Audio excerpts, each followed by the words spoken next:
নমস্কার বন্ধুরা, যোজনা হেল্প বাংলা চ্যানেলে আরও একটি নতুন ভিডিওতে আপনাদের সকলকে স্বাগত জানাই। সরকারি কর্মীদের জন্য রয়েছে বিরাট খুশির খবর। এক ধাক্কায় অনেকটা পরিমাণ বেতন বৃদ্ধি হতে চলেছে সরকারি কর্মীদের। এছাড়া অষ্টম বেতন কমিশন নিয়ে জারি করা হলো নয়া বিজ্ঞপ্তি, অর্থাৎ কবে অষ্টম বেতন কমিশন গঠন হবে। অষ্টম বেতন কমিশন গঠন হওয়ার ফলে সরকারি কর্মীরা কী কী অতিরিক্ত সুবিধা পাবেন, তো এই সংক্রান্ত বিস্তারিত জেনে নিন আজকের এই ভিডিও থেকে। তাই ভিডিওটি স্কিপ না করে প্রথম থেকে শেষ পর্যন্ত দেখুন। আর চ্যানেল নতুন হলে অবশ্যই চ্যানেলটি সাবস্ক্রাইব করে নেবেন। সেপ্টেম্বর অক্টোবর মাস থেকে মোটামুটি পুজোর মরশুম শুরু হয়ে যাবে। গণেশ চতুর্থী, দুর্গাপূজা থেকে শুরু করে কালী পূজা, জগদ্ধাত্রী পূজা রয়েছে, মাঝে আবার রয়েছে লক্ষ্মী পূজা, ভাইফোঁটার মতো উৎসব। এই আবহে বড়সড় সুখবর পেতে পারেন কেন্দ্রীয় সরকারি কর্মীরা।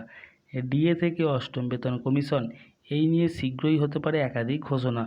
গত সপ্তাহেই ইউনিফাইড পেনশন স্কিমের কথা ঘোষণা করা হয়েছে। পুরনো পেনশন স্কিম এবং ন্যাশনাল পেনশন স্কিম একটা সামঞ্জস্য চোখে পড়েছে ইউপিএসে। শনিবার কেন্দ্রীয় মন্ত্রিসভার বৈঠকে এই ঘোষণা করা হয়।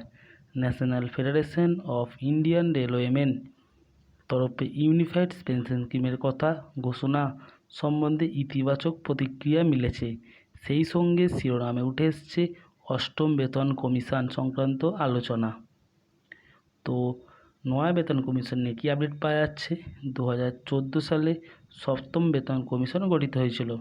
2016 সালের 1 জানুয়ারি সুপারিশগুলি বাস্তবায়িত করা হয়, যদিও সেই সময় 26,000 টাকার বদলে মাসিক ন্যূনতম বেতন 18,000 টাকা স্থির করা হয়। এরপর দেখতে দেখতে 1 দশক অতিক্রান্ত। গত বেশ কিছুটা সময় নয়া বেতন কমিশনের দাবি জানাচ্ছেন সরকারি কর্মীদের একাংশ। এই আবহে ন্যাশনাল ফেডারেশন অফ ইন্ডিয়ান রেলওয়েমেন অর্থাৎ NFIR এর তরফ থেকে অষ্টম বেতন কমিশনের জন্য আবেদন করা হয়েছে বলে খবর।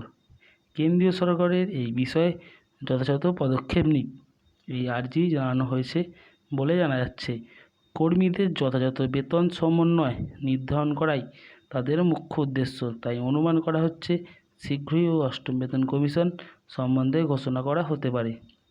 এদিকে যদি নতুন পেনশন স্কিমের কথা বলা হয়, এই স্কিমে অনুসারে কোনো ব্যক্তি ন্যূনতম 25 বছর চাকরি করলে অবসর গ্রহণের আগে শেষ 12 মাসের বেতনের 50% পেনশন হিসেবে পাবেন। অ্যাসিওর্ড ফ্যামিলি পেনশনের আওতায় কোনো সরকারি কর্মীর হঠাৎ মৃত্যু হলে সেই কর্মীর পরিবারের পেনশন হিসেবে পাওয়া মোট পেনশনের 60% টাকা তারা পাবে। কেন্দ্রীয় মন্ত্রী অশ্বিনী বৈষ্ণব জানিয়েছেন, নতুন এই পেনশন স্কিমের ফলে 23 লক্ষ কেন্দ্রীয় সরকারি কর্মচারী উপকৃত হবেন। সেই সঙ্গে এই স্কিমের অধীন ন্যূনতম 10 বছর চাকরি করলে অ্যাসিওর্ড মিনিমাম পেনশন অনুসারে প্রত্যেক মাসে 10,000 টাকা করে পেনশন হিসেবে পাওয়া যাবে। 2025 সালে 1 এপ্রিল থেকে শুরু হবে এই নতুন স্কিম। তো বন্ধুরা, এই ছিল কেন্দ্রীয় সরকারি কর্মচারীদের জন্য নয়া পেনশন স্কিম এবং অষ্টম বেতন কমিশন সংক্রান্ত নতুন আপডেট। তো ভিডিওটা ভালো লাগলে অবশ্যই চ্যানেলটি সাবস্ক্রাইব করবেন এবং পাশে থাকবেন। আর এই ধরনের ভিডিও আপডেট পেতে অবশ্যই চ্যানেলটিকে সাবস্ক্রাইব করে নিন। ধন্যবাদ।